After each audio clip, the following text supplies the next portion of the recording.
Hello everyone. Just wanted to hop on real quick and do a quick video.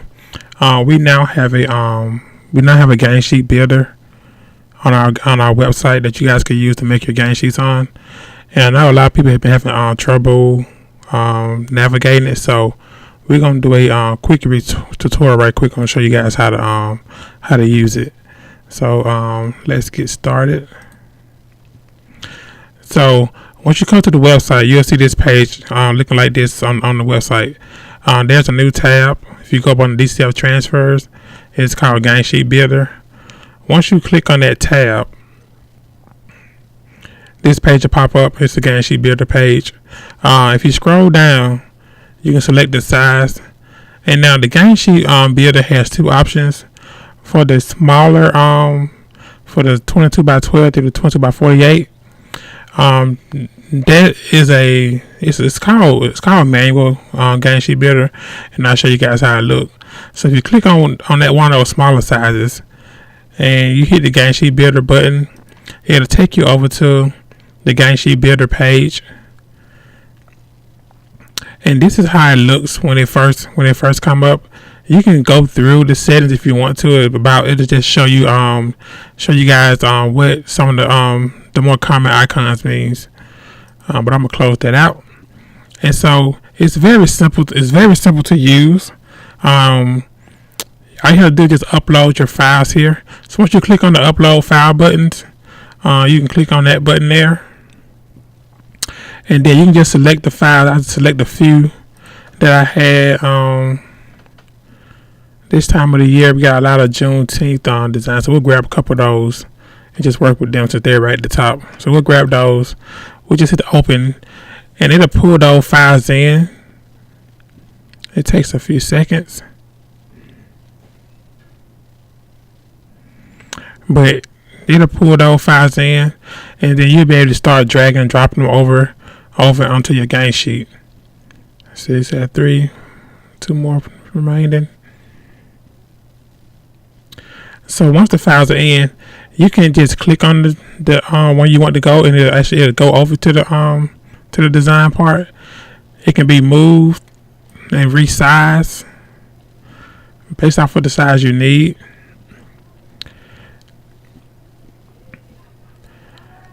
And if you see when I stretch it too big, you start getting these warning icons on there. The orange one mean that you're approaching the minimum amount of pixels that is required, and the red means you have surpassed the minimum. Now the minimum pixels required as default on the website is 300. So if you know your image is already 300 at the size you want it, you don't have to worry about these costs. It's just letting you know that you are below the 300 pixel limit. That website has a minimum set.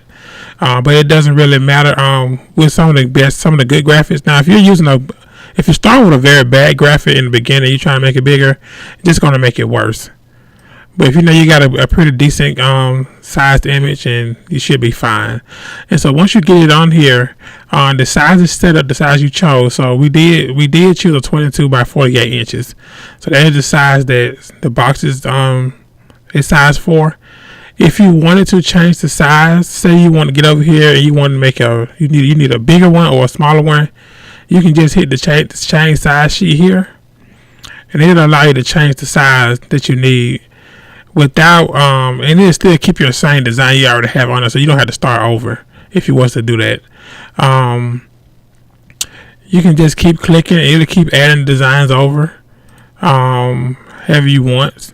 If you see this yellow marching lines is going around the boxes, that means that something is overlapping, and so you have to clear it up where it will print overlapping.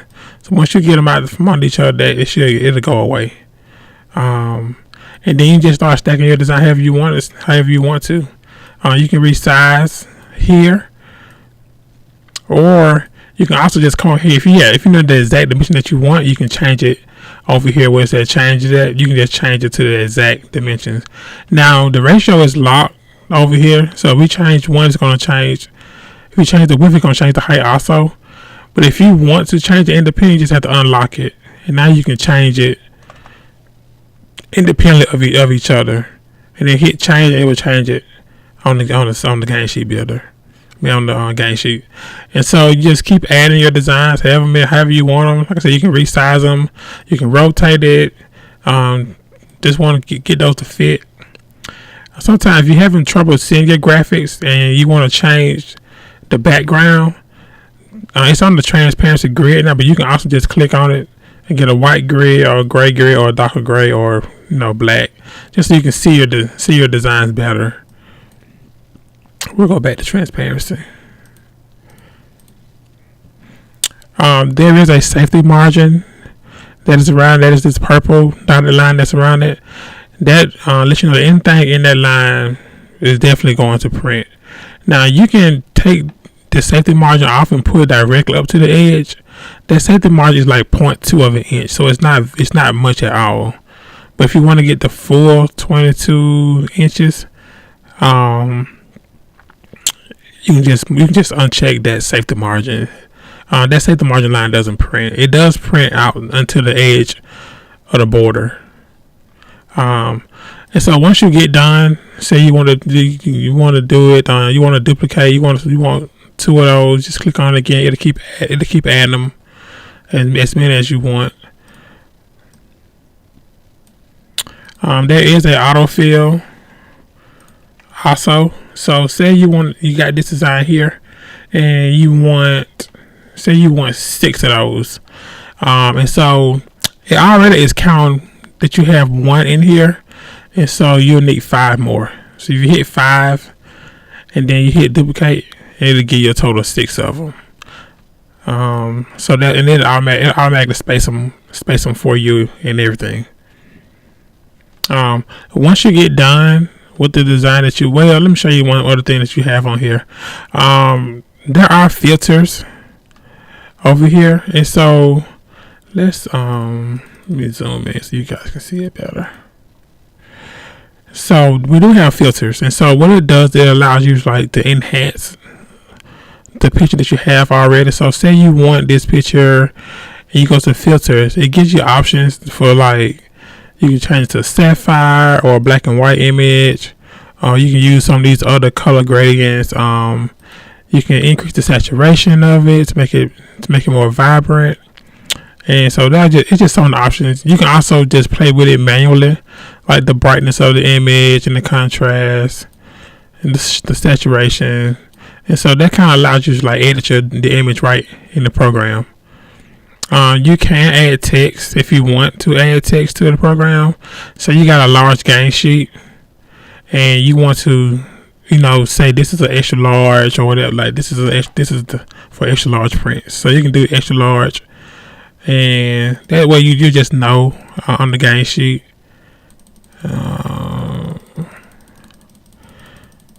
Which designs are which, and so this kind of helpful when you have a large game sheet and you have different size shirts. You can just put those on there, and then you can do if these are for small, you can copy that and then put small next to those, just so you'll know which one is which. Okay, and once you get done, say you got your game sheet all set up and you ready to roll. If you hit confirm. It's gonna give you a warning, because we got this graphic right here that's saying that it's the pixels are not high enough, and so you just want to proceed despite errors. So you click on that button, you want to confirm your errors, and then it's gonna show you here what your design look like. Now, if you wanted to have more than one of the same copy, you can also just go ahead and just say you want 2 of them, and then it'll send 2 of the same copies. Now, you don't have to come out of here to do another game sheet. Say you want to do a separate one or something else. You just click on the add new designs and click on the edit button, and it'll take you back into the game sheet builder. Say you want to make a big one, a bigger 96 inch one. You just click on that. Then all you do again, just bring in your those graphics are still saved, so you can bring in more graphics if you want to. One of the options that I do like about it is that, say if you're doing a bunch of game sheets and you only wanted to use those at one time, so you can hide the ones you already used, so it'll just show you the one that you have left over to use. Another great feature is the cell phone upload. And so the way it works is, I can show you guys how it works. I got my phone here. And so if you click on the upload photos from phone button, so if you click on that, it'll give you a QR code. And I am going to scan the QR code with my phone.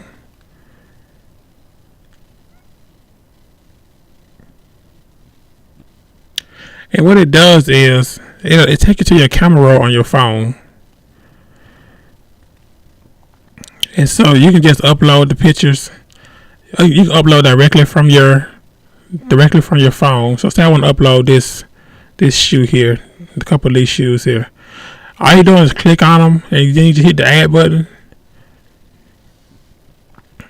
And what it does is you can close this out now. And what it does is it automatically comes in under that same sheet you was on. So now you can just add those also to your and these are actually JPEG, so they do have a white background on them.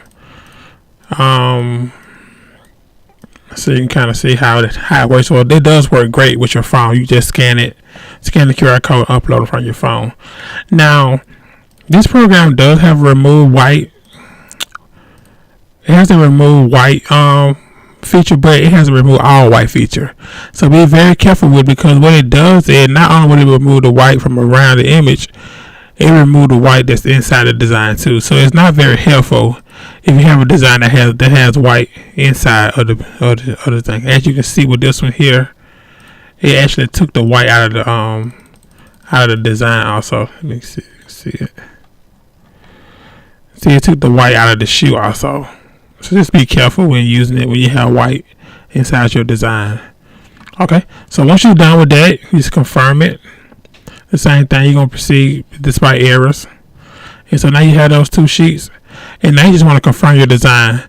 So after you confirm your design, it'll take you back into the website. You have to put an email address in there. Just type my email in there.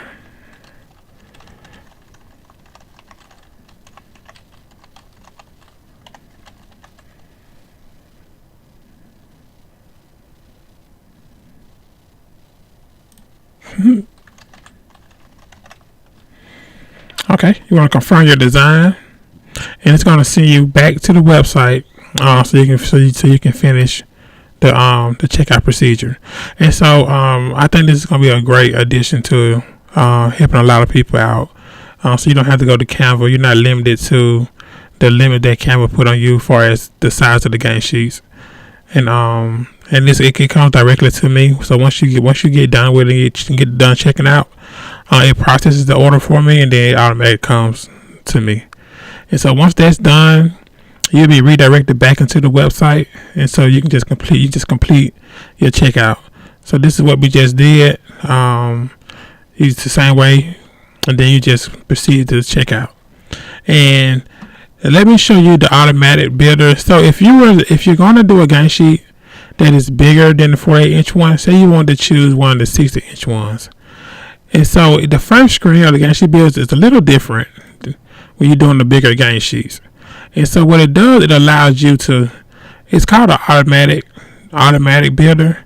And so once you upload your files, we'll just pick some files. Let's see what we can pick right quick. That's already game sheets. We just used the same one we used earlier. We just used those again. That's a game sheet. We just grab some. Okay, so you see this page looks a little different than the other one. So with the bigger game sheet, what it does is it'll automatically build it for you. And so you can upload the file. They can be any format you want. Just remember that the JPEGs do have a white background, so that would have to be removed before you upload them. But this is how it looks on this page when you're doing the automatic builder. So these are, like I said, these are for the bigger game sheet, the 60 size, the 60 inches and up game sheets. That's what this one is for. So once you get done uploading your images, you have the options to resize them. And so what like I said, it's going to build it for you. So if you already know your sizes, you can just go ahead and make the size. And you can see a good depiction over here how it registered the DPI. Like these images are 300 DPI, which is what we want them at. But they're 300 DPI at 4 inches. So once you start making these images bigger, you can see your DPI is going to drop. So I just remember that sometimes with graphics, the bigger the design is, you want to save your designs true to size. And so when you're making that design, you don't want to make a thumbnail size design, even though you got it at 300 pixels. Once you make it bigger, you're gonna lose some of those pixels as it gets bigger. And so the good rule of thumb is to make it twice the size that you need, and you'll always be safe with that. And so you can make, like I say, we want to make these on our game sheets. So we want 3 of those, 1 of those, 2 of those. The step into Juneteenth, we want that one. This first one, we want something that's 10 inch. We also want something for youth. And so what we'll do is we'll duplicate this layer, this item here, this duplicated. And see, now we can resize it for our youth shirts.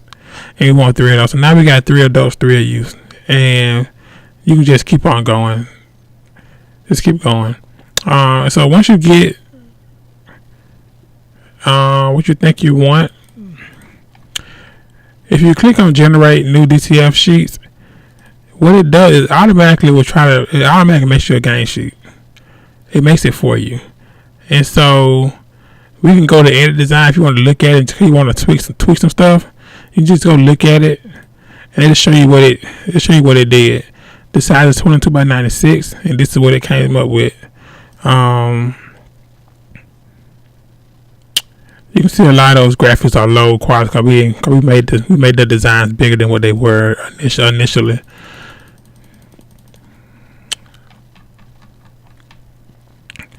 And so it does a great job. It doesn't do the best. Sometimes you can kind of probably squeeze something else in between. So what I would do is you can always add to this. So say you just got some space over here and you have your own logo. You can just go over here to upload file still and just grab your logo and just fill in all these spaces around here if you wanted to with different things. You can all the way to the edge. You can just fill it all in. And once again, you had the option to change everything again. This checkout procedure is the same way. Once you're done, it's going to tell you that those errors exist. You can click on that. It'll tell you that the image has low resolution than recommended. The final product may be blurry. Please consider using the image that has a higher resolution. So they recommend 350, 300, 250 is the minimum. This one's at 123. So we'll proceed despite errors. In the same way we did on the other one, we'll confirm the design. And we got to put your email address in, and then it'll take you back to the checkout page. But yeah, that's it. That's the game sheet builder. We're very excited to have it on our website now. So if you guys having any trouble with it, just give me a call or email me. I'm always available to help you guys out. And again, I said thank you for choosing Shine Photography and Prints. You guys have a good day. Thank you.